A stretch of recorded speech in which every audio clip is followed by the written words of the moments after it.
નમસ્કાર વિદ્યાર્થી મિત્રો, the expert academy YouTube channel પર દરેક વિદ્યાર્થીનું હાર્દિક સ્વાગત છે.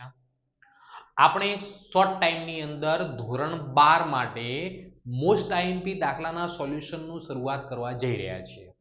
જે પણ વિદ્યાર્થી મિત્રો આપણા સાથે જોડાવા માંગતા હોય તો નીચે ડિસ્ક્રિપ્શનમાં વોટ્સએપ ગ્રુપની લિંક આપેલી છે.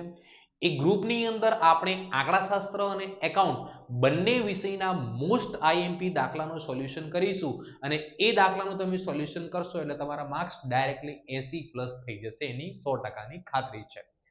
આજે આપણે આ વિડીયોની અંદર પ્રશ્નપત્ર 6 નો વિભાગ એ કરવા જઈ રહ્યા છીએ. વિષય છે આપણો આંકડાશાસ્ત્ર.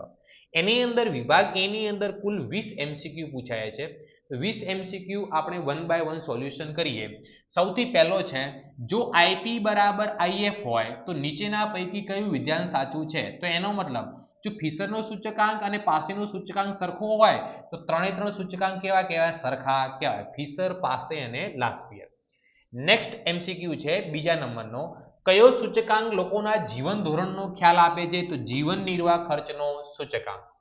ત્રીજા નંબરના MCQ ની વાત કરીએ, નીચેના પૈકી R ની કઈ કિંમત શક્ય નથી? R એટલે કે સહસંબંધાંકની કિંમત -1 કરતા નાની ના હોઈ શકે, +1 કરતા મોટી ના હોઈ શકે. તો -1.07 એ શક્ય નથી.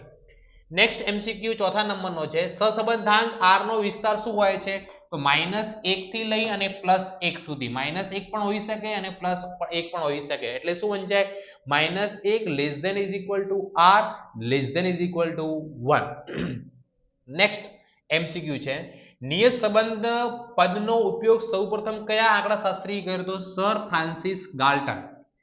નેક્સ્ટ MCQ છે છઠ્ઠા નંબરનો, નીચેના પૈકી y ની x પરની નિયત સંબંધ રેખા કઈ છે? તો y cap a + bx. સાતમા નંબરનો MCQ છે, સામાયિક શ્રેણીનું સુરેખ વલણનું મોડેલ જણાવો. તો yt બરાબર alpha + beta t + ut. Next MCQ આઠમા નંબરની વાત કરીએ, અતિવૃષ્ટિના કારણે કૃષિ ઉત્પાદકમાં થયેલો ઘટાડો કઈ વધઘટ દર્શાવે છે? તો યાદચ્છિક વધઘટ દર્શાવે છે. નેક્સ્ટ MCQ નવમા નંબરનો છે, સંભાવનાની ગાણિતિક વ્યાખ્યા મુજબ યાદચ્છિક પ્રયોગના n પરિણામો પૈકી દરેક પરિણામની સંભાવના કેટલી થાય? દરેક પરિણામની સંભાવના 1/n જેટલી થાય છે. 10મા નંબરનો MCQ, ઘટનાઓ a અને a' માટે p a/a' નું મૂલ્ય કેટલું થાય? 0 થાય. કેમ કે ઘટના અને એની પૂરક ઘટનામાં કંઈ કોમન હોઈ શકે નહીં. 11મા નંબરનો પ્રશ્ન છે, એક દ્વિપદી વિતરણમાં n બરાબર 8 અને q બરાબર 3/4 હોય તો મધ્યકની કિંમત શોધો. તો દ્વિપદી વિતરણની અંદર મધ્યકનું સૂત્ર શું બને છે? np બને છે. મધ્યક બરાબર શું લખવામાં આવે છે? np. અહીંયા હવે દાખલામાં q ની કિંમત આપેલી છે, p ની કિંમત નથી આપેલી. તો b બરાબર 1 માંથી q શું કરતો? બાદ 1 - 3/4 લસા 4 આવે, 4 - 3 આપણો જવાબ કેટલો આવશે? 1/4. તો અહીંયા n ની જગ્યાએ આપણે કેટલા લખીશું? 8 ગુણ્યા p ની જગ્યાએ 1/4.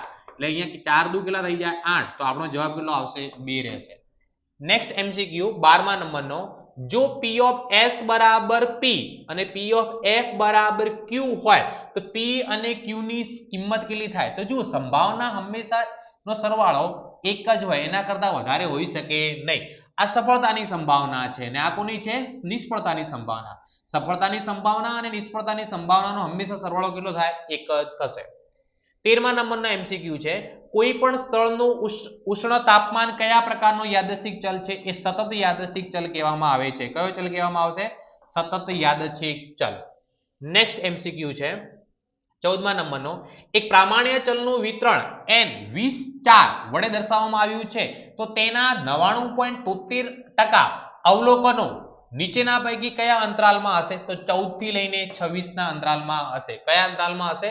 14 થી લઈ અને 26 ના અંતરાલમાં રહેશે. નેક્સ્ટ MCQ છે, પ્રામાણ્ય વિતરણમાં નીચેના પૈકી કયો સંબંધ વિતરણના ચતુર્થકો માટે સાચો છે? તો q3 - q2 ની કિંમત q2 - q1 જેટલી હોય. ત્રીજા ચતુર્થકમાંથી બીજો ચતુર્થક બાદ કરો તો એનો જવાબ બીજા ચતુર્થકમાંથી પ્રથમ ચતુર્થક બાદ કરો એટલા જેટલો જ હોય.